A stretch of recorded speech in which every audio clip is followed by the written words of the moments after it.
All right, guys, so what you may not have seen thus far in the video is a lot of this work that has happened on the cab recently. We just haven't been able to bring it to you step by step like we normally would. However, because we're on such a time crunch, some of those steps got skipped over. So I can't let this go by without saying thanks to Nick Henderson from American Resto Mods and his buddy Chris Poella.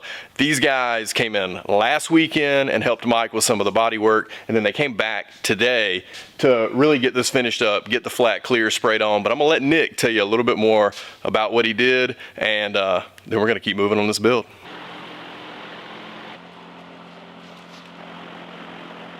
He owns a restoration shop over in Cumming. Nick, what's up, man? What's going on? Tell us a little bit about what you did here. So we all know that Mike did a lot of the rust repair and getting the floor in and getting the rockers and cab corners and all that squared away, making this firewall look a little more smoother. But you and Chris came in here and helped him with the body work and helped him get this thing prepped. So can you give us a little bit more, you know, in depth about what you guys did to this thing? Well, Mike did all the hard work. I think we kind of came in and dolled it up and finished the body work for him and got it primed, and then we basically just did a base coat, clear coat with a flat clear. Aside from the paint work on the cab, we kind of did a crude freshen up on the inner fenders. Crude, I like that word, crude. The radiator support was all new panels, and we just freshened it up and flat cleared so it all matches.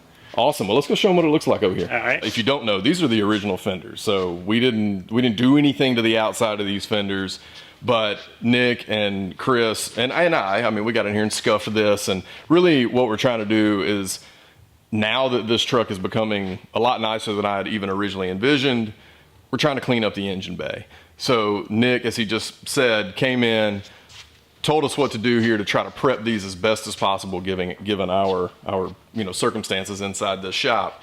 Not OSHA approved. Nick did end up getting the inside of these fenders all sprayed body color. You can still see we've got all the patina here at the top of the fender, but you can still see that there's pitting, there's still rust down in here, but we were just really trying to present these in a way that it looks really cohesive and put together and thought out inside the engine bay. You pretty happy with how this turned out for what it is? Yeah, for what it is. Yeah. It turned out awesome. I think so too. I think once you clean up the outside and put your sweet patina sauce on it, it'll look awesome and match a lot better.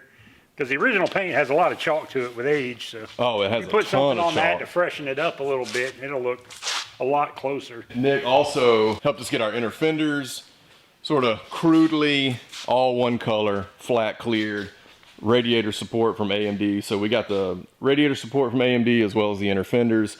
So at least we've got some consistency going here under the hood with the inside of the fenders painted, and then with the radiator support and the inner fenders painted as well. We've got some other pieces that we'll paint under the hood, but they weren't ready to be painted today, so I'll have to figure that out moving forward. I gotta say, Nick, thanks so much, man. Yes, sir. It's so cool. And Chris, thanks, dude. Thank you. Appreciate you so much, it. man. All right, guys, so I just really can't stress enough how and what it takes to put a truck like this together in a short amount of time. We have just had some awesome folks down in the shop working, and Chris and Nick have obviously, put us over the top with making this thing look like it's, thought out and comprehensive, and really taking all of Mike's metal work and rust repair and just taking it up a notch and really giving it what I think it deserves given our time frame. We put this whole truck together, I'll call it 60 days, but it's really about 45 days with the actual work that's going into it. So I'm just super pumped and can't thank folks like Nick and Chris and Jesse and Dylan from Level 7 and obviously Mike, but others who have come in and lent us a hand just to get this thing off the ground and ready to go to Dino. So big thanks to you guys. This is a team effort. This is United by Trucks. This is what we're about, and I'm just super pumped. So thanks. Checker. All right, guys, so we really need to update you guys on some things since the last video.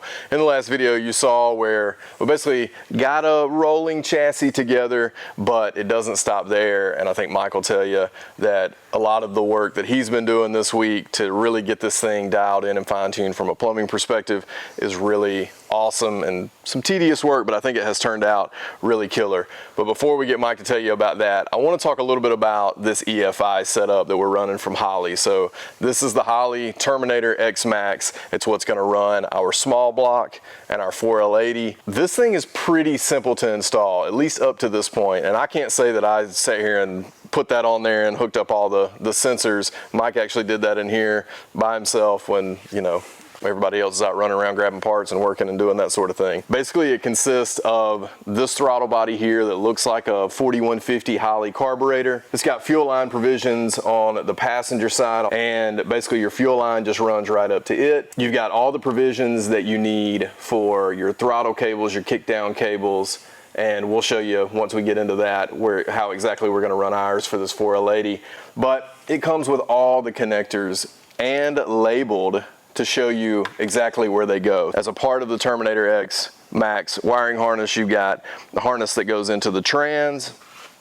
You've got your harness that will actually, and we'll show you this later in this video or in the following video, you've got a harness that goes up into the cab, connects into the wiring in the truck. The trans harness and the throttle body are two different harnesses. Like, this is the transmission harness, and it plugs into the ECU, and then you have another harness that plugs into the ECU for that. Yeah, and Holley provides all this stuff for you, and like I said, it's labeled, it's very easy to plug in and get going, and we'll continue to show you how all this goes together. But we felt like there's been so much work done really this week that we haven't caught on camera, and just wanted to catch you guys up to where we are now. So we have the fuel lines coming up the side of the transmission. We've put a DEI heat shield on it, you know, to keep some of the heat from the trans off the fuel line, because this is a returnless system. Sometimes on a returnless system, fuel can sit in the line for a while. So if it sits in there, then it's going to get heat soaked, and then it's going to vaporize, and then you'll have them kind of issues. Put the DEI heat shield on it, which is like a fiberglass ceramic tube that goes over things. You can use it for wire, you can use it for fuel lines, trans lines. It's also really good to, like, you know, if you just want to whack Mike in the head with it. It's like got some of them slapping properties. You don't slap too much on it because it's expensive. It's like yeah, for real. $12 a foot. There's only so many slaps you get out of it. Then we ran the trans lines. We put the same heat shield over it because it doesn't go over top of the header. So we kind of wrapped it where it goes over top of the header, just kind of keeps some of the heat out of it. The wiring for the transmission is all run. When we put the cab on, we'll put a grommet up in the trans tunnel and run that bulkhead up into the cab. Battery cables are run. The positive comes over to the starter, and then it goes from the starter to the alternator, and then there's a negative that comes up to the driver's side head. The fuel pump, sender, and gauge is ran up the side of the transmission also, and that'll go inside the cab. And then you have an O2 sensor, that's going to go in the cab. So this O2 sensor and the wiring was provided by Holley as a part of the Terminator kit. So they only require one O2 sensor. So Mike's got that incorporated into the collector and into our ultimate header collectors. And like you said, that'll run up in the cab, and that'll help us make sure that we've got our air fuel ratio and all that stuff. We will have some more wiring we got to do. The hyperspark's got to get wired up. There's another wire that comes out for the coolant temp sensor that'll come out of the ECU. And then there's a wire for the oil pressure sensor, which is actually down by the oil filter. Yeah, so I got to chime in right here and just say Mike has done a really good job of just trying to hide as much as possible. But the oil pressure sensor is down here behind the header, right above the oil filter.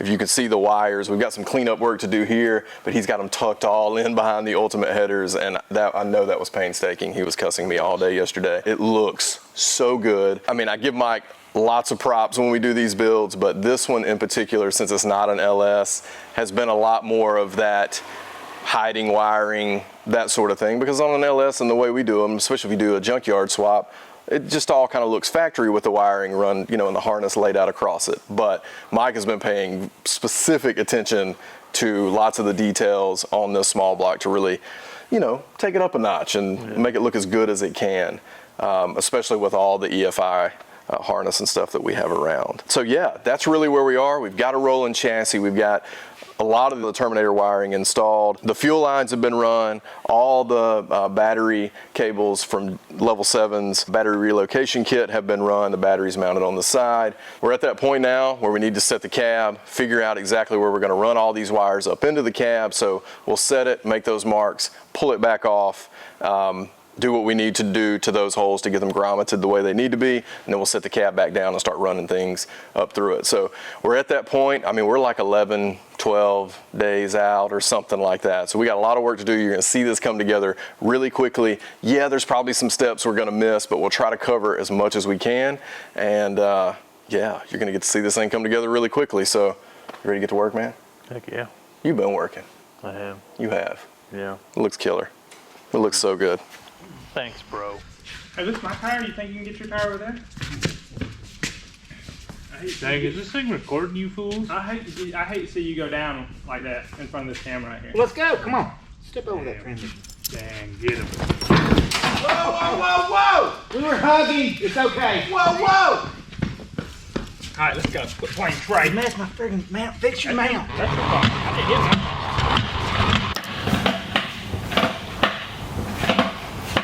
All right. Skirt! All right. Skirt! Some old bleeping tray over here. Leaping tray. Cab going down for the first time. Well, maybe the second time. Yeah, it's like a third time. I wouldn't say that. It's like that pitiful. Well, maybe it is for you. You may have put it on, taken it off, and I didn't know it.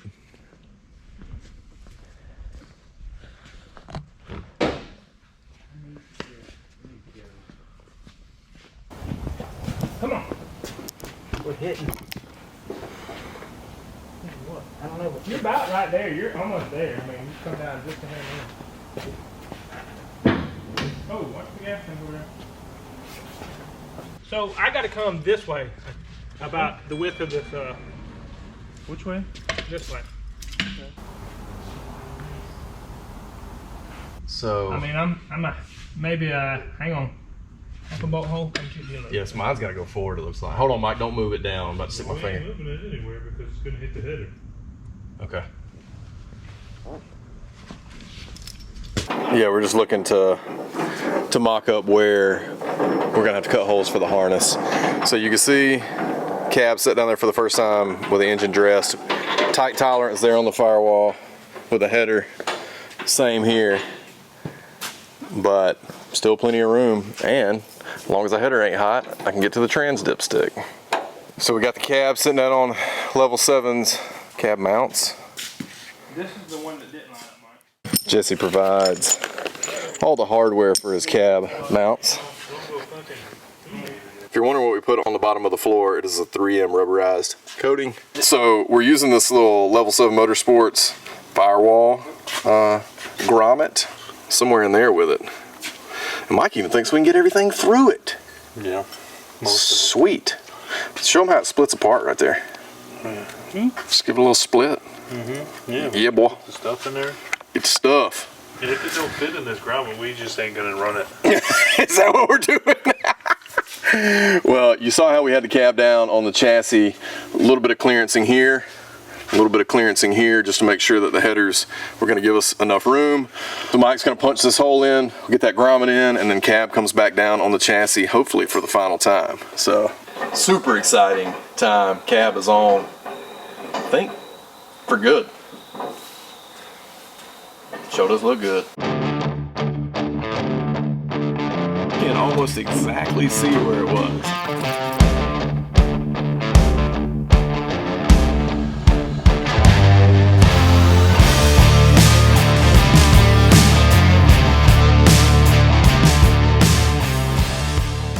Trey, Yeah. what are we about to do? Put this bed on. We're gonna do what? Put the bed on. Put the bed on! I'll get the back where it's the heaviest with the tailgate. You just get this. Damn, listen how cocky That he can't is. be true. Let me get some gloves, man. I ain't doing something. Get some gloves, Robbie. Right there. Your friend, Trey. Your friend, Michael. It's right there. Yeah. What'd you say, my friend? You got Anna's gloves. Those are Are they mine? Yes, those are mine. Look at my hands. You could have done I mean, they were kind of tight. some OJs. Some OJs. Keep it like Where you get this from?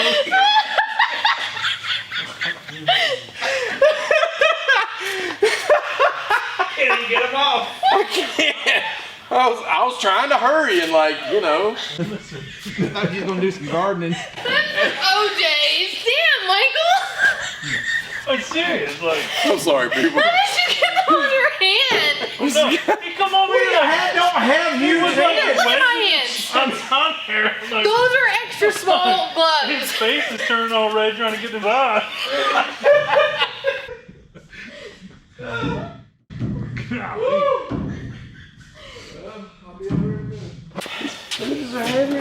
No.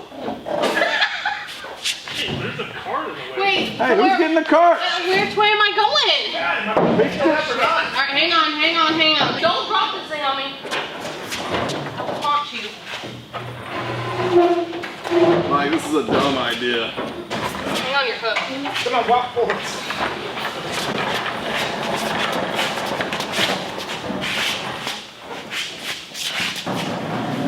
You're so strong, guys. Oh.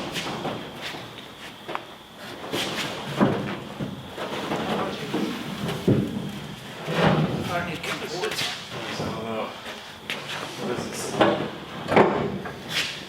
There it is.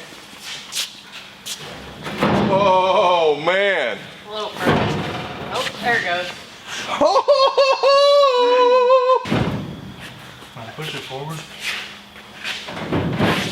Push it forwards. Towards the cab, yeah. Like the whole bed. How much it'll go? Whoa, yeah, we're pushing the truck now. Pull it towards the passenger side a little. That's too much. Too much? Back to the driver? Yeah, just a little bit. That's good. That's way too much. Yeah. Same Well, here. I'm just trying to get it over the bolt holes. We can figure that out later. The cab okay. may not be straight either. Yeah, that's true. Like left or right. Bed's on. Looks killer.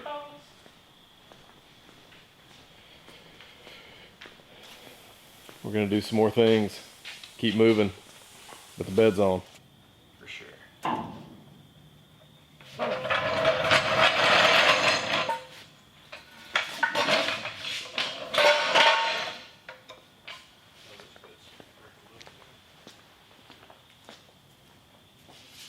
Front's higher. Yeah. But once you put the front clip on there. Probably sit dead level. Ooh, I ain't mad about this though, man.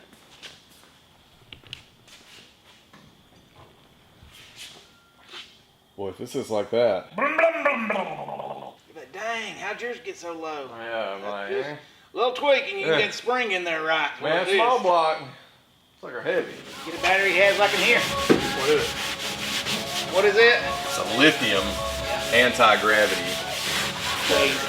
Nothing. So I'm gonna hit this door after I 3M'd it with a little happy end in here. More weird. Don't get me It wrong. smells like a bingo hall. What? Oh, that? Bingo! Yeah. That happy end, the quick detail, it does, man. Hold on. You No, said no, a no. happy. Blake, let me tell you real quick. Yo, Mike nailed it. Your sweet patina happy ending detail, quick detail, smells like bingo hall. Smells like a bingo hall. Smell like a bingo hall. Yeah, man. That's all sorts of incentive to buy this. Smells like whatever them old ladies be rubbing on themselves so they don't get them chapped fingers. Look at this now. Oh yeah. I'm thinking Old English is what it smells like. One ruined the others.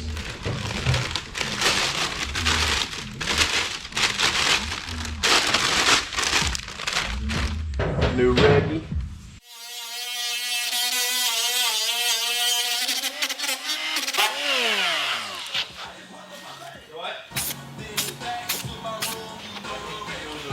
That's just gonna have to work, you know what I mean? Yep, it looks better than what it did. Yes, it does.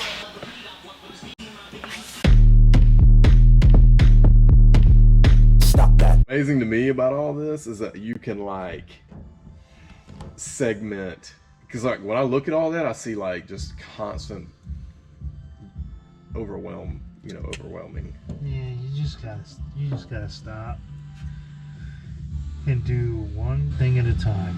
I mean, it's true, man. But like you busted out a minute ago, you're like, yeah, we're gonna wire this, wire this, wire this, wire that, and it was like you know, nothing.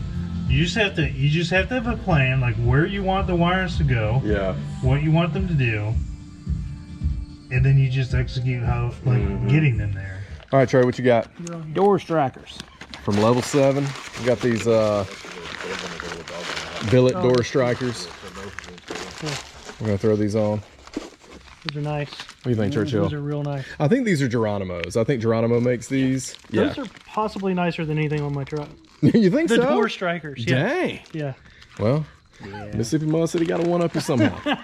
That's gonna be it. We're gonna make sure we don't do that. I think you've told me that before, actually. What's a simple little deal? That looks at home. That looks totally at home on this truck. That's what, I mean, it is a door striker. That's where door strikers go, Ronnie. If we were at a point where I might want to like physically hurt Mike, this would probably be it. I ain't even, be honest with you, I ain't even been here for like an hour. I left, came back, and thought that when I was coming back, Mike was gonna be in a better mood because he just got this really awesome LT swap out of here, and man, I just thought he'd be in a better mood, and I come back and he's even worse. So I don't know what to do. What are we gonna do, guys? Keep working. That's a week. No, I think we need the HR violation. We're about to hire operations manager, and he's going to enforce HR. Run his ass out of here. It's issue number 2 for the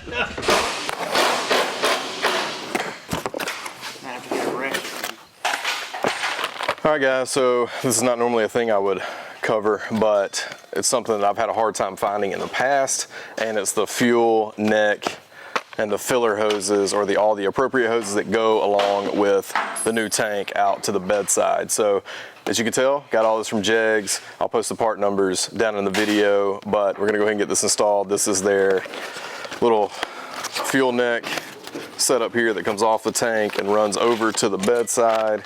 As you can see here, it comes with the gasket and the hardware.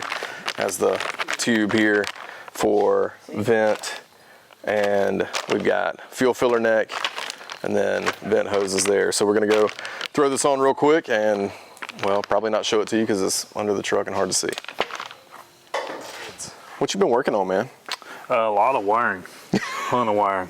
So we have the Terminator installed, the throttle body. All the wires from it come down the back of the trains and go up into the cab, and then it goes up on the dash, and the CDI box and the ignition coil and the computer all mounted up under the dash, which is what Holly recommends you do anyway. And then we have a low car throttle cable.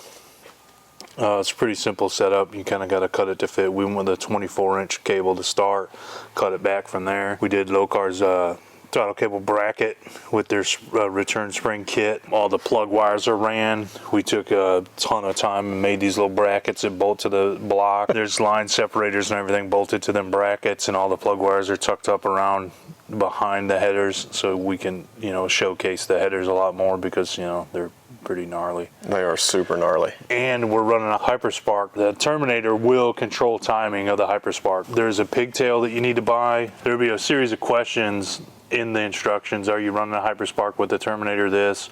Yes, then you need this pigtail and part number. They don't come with the kit, so you need to buy them separately. Yeah, to make the Hyperspark basically work with the EFI the way we need it. We've got the radiator in, the Frostbite radiator, and shroud and fans.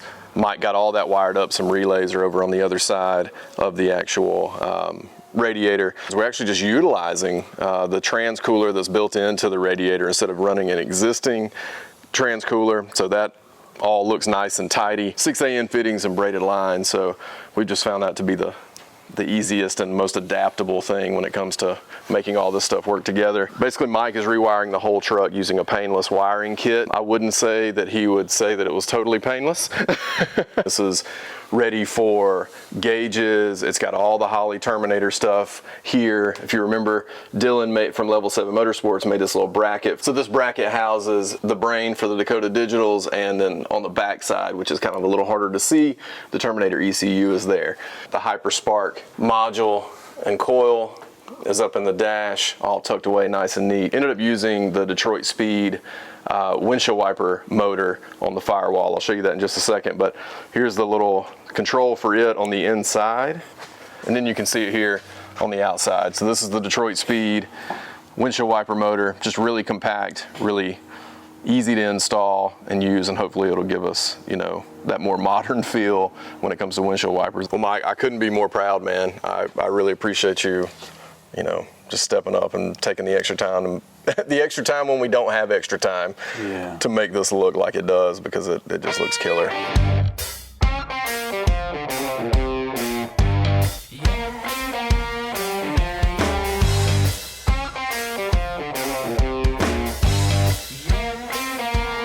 That's a quick recap of where we are. Like I said, we're trying to get this thing fired today. Evan's gonna come over, guy who built the motor, friend of ours. He's gonna come over, help us with a fire up just to make sure we're all running smooth, get this thing dialed in. Because it's a hydraulic flat tappet cam, we do have the break-in period, so we're gonna be running this thing for about 20 minutes at 2,000, 2,500 RPMs, and I'm sure that'll be nice and loud. But once we get it fired up, we're gonna move into the interior, start putting that together. That'll definitely be another episode. And then we're really getting this thing, you know, to a point where we can leave in about 6 days. So glass is going in on Friday, and we got the hood, which, let me show you this killer hood we got, because I don't think I've shown y'all that yet.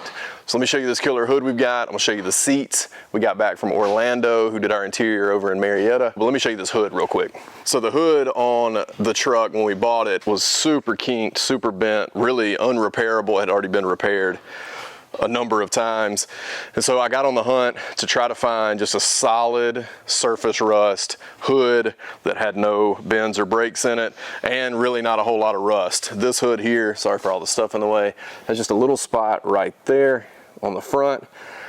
But outside of that, it's perfect. Super straight, no breaks on the side, and it's even blue. Even though it's not the same color blue, at least it's blue and in the same family, color family. So got this from my buddy Les over in Carrollton at Performance Window Tinting. He had literally been sitting on this thing for about 12 years. So I'm gonna drop in this little clip of him telling us about this hood real quick, and then I'll catch up with you in the office to take a look at the seats. I bought this hood probably about 12 years ago. 12 and my idea was to put it on a 76 KTM that we're restoring, but I just bought all new sheet metal because I had to. Yeah. And then I was told Robbie this morning it was fixing to be on the side of my shop as the awning for my door, or a stoop rather. Yeah. So I'm glad that I could help him out with the build.